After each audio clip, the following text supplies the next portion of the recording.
ecosistemas, interacciones, energía y dinámica. Módulo 3. Pista 6. Madurez y estabilidad.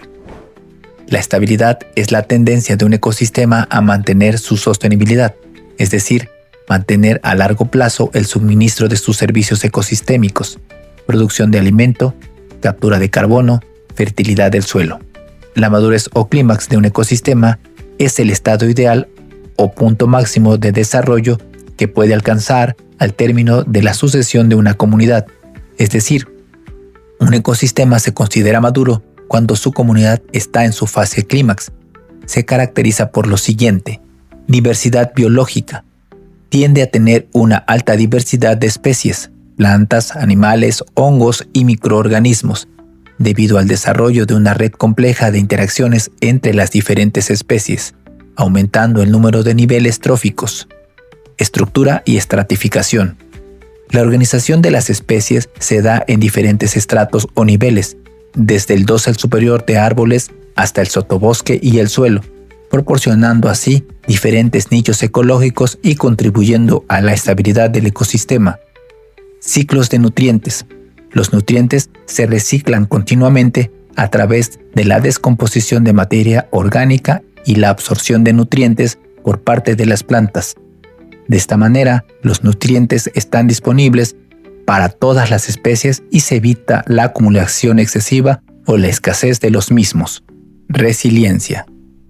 El ecosistema tiene la capacidad de resistir a las perturbaciones y de recuperarse y regresar a su estado original de manera más eficiente y rápida. Esto se debe a la presencia de especies adaptadas a las condiciones del ecosistema y a la capacidad de autorregulación del ecosistema. Equilibrio dinámico. La interacción entre seres vivos y medio ambiente, sus procesos y ciclos se mantienen estables. Sin embargo, un ecosistema clímax está en constante cambio y evolución, aunque parezca estable, debido a la competencia entre las especies por recursos, los cambios graduales en su composición y el establecimiento de nuevas interacciones. Estos cambios ocurren a una velocidad mucho más lenta que en ecosistemas en etapas tempranas de sucesión. Con los ecosistemas inmaduros también van a la par con sus comunidades inmaduras, con poca diversidad, poco número de especies, menos nichos, pero más amplios, debido a las pocas especies con las que cuentan, etc. La selva lluviosa tropical es un ejemplo de ecosistema maduro y los agroecosistemas son de uno inmaduro. 2. Realiza un cuadro sinóptico de los factores abióticos. Al final escribe un breve comentario de lo importante que es y qué sucede si hay algún cambio. Ciclo del carbono. Procesos químicos, físicos y biológicos. La función del ciclo del carbono es esencial en los organismos vivos. Si ponemos atención a las plantas en macetas o en jardines, se puede observar que cuando está ausente algún elemento para la fotosíntesis, luz solar, aire y agua, las plantas lo reflejan en diferentes aspectos como en el crecimiento, color del follaje, floración, etc. De lo contrario, las plantas se observan fuertes y vigorosas, liberando el oxígeno que requieren los demás seres vivos. Ahora, el carbono es uno de los elementos fundamentales para la vida, ya que se recicla porque el carbono forma parte de compuestos inorgánicos como el grafito, plásticos, diamantes, entre otros. El carbono se encuentra almacenado en las diferentes capas de la Tierra para su posterior utilización. Atmósfera. Se encuentra en estado gaseoso como CO2 o dióxido de carbono y metano. Biosfera. Está presente en los ecosistemas terrestres y marinos, así como en los seres vivos y la materia en descomposición. Hidrosfera. Se encuentra disuelto en los océanos, ríos y lagos, además en los organismos que viven ahí. Litosfera o corteza de la Tierra. Se puede localizar en las rocas sedimentarias, los combustibles fósiles y los minerales. El carbono participa en los ciclos biogeoquímicos, siendo el elemento que forma a las macromoléculas, carbohidratos, lípidos, proteínas y ácidos nucleicos. El dióxido de carbono presenta un átomo de carbono unidos a dos átomos de oxígeno. Su enlace es de tipo covalente. Fue descubierto por el químico y médico escocés Joseph Black en 1750, en los organismos vivos es un producto derivado del metabolismo celular. ¿Sabías que la función del dióxido de carbono es ser un gas de efecto invernadero? Es decir, hace que la atmósfera conserve el calor, evitando que la Tierra se congele. El CO2, en estado gaseoso, se encuentra en la atmósfera entre 20 y 25 grados Celsius. Cambia del estado gaseoso al sólido a temperaturas menores a menos 78 grados centígrados, formándose el hielo seco. También se encuentra en forma de bicarbonatos y carbonatos. El ciclo del carbono. Es donde se realiza el intercambio de materia mediante la reacción química.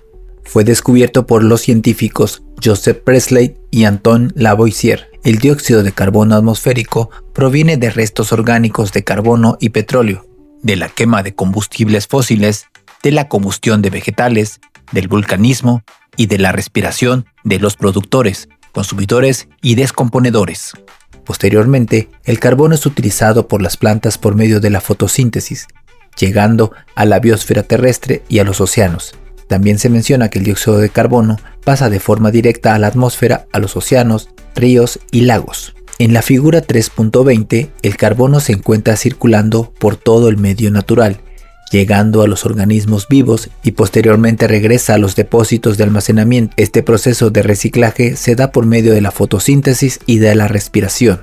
Etapas del ciclo del carbono. Encontramos dos etapas del ciclo del carbono: el ciclo geológico, o también llamado ciclo lento del carbono, y el ciclo biológico o ciclo rápido del carbono. Entre ellos hay una relación, ya que ambos se encuentran almacenados en los estados mencionados. Inciso A. En el ciclo biológico se presenta una serie de pasos que son: 1. En un lugar donde existe abundante vegetación y bacterias fotosintéticas se lleva la fijación del carbono por el proceso de la fotosíntesis. Estos son los sumideros, los cuales son los bosques, suelos y océanos.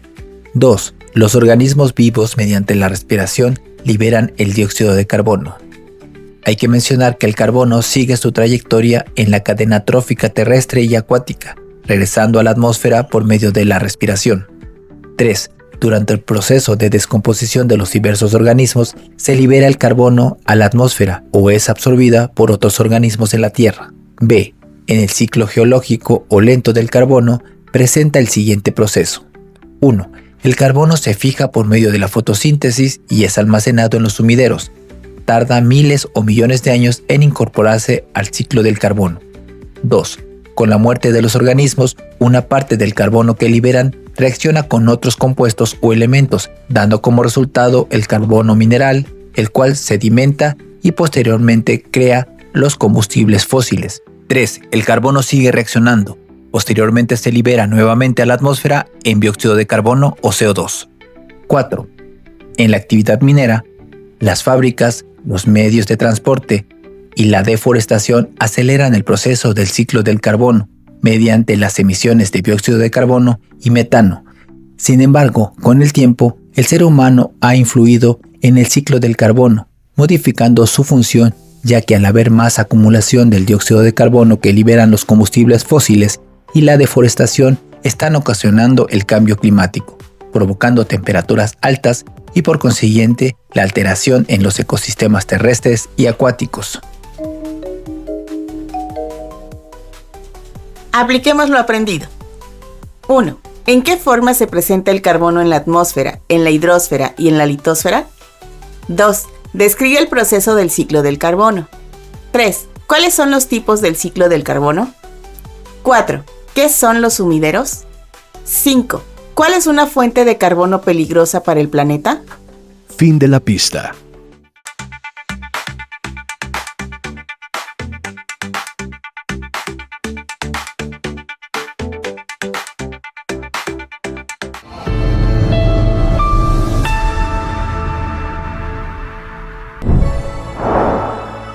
Por amor a Veracruz. Gobierno del Estado.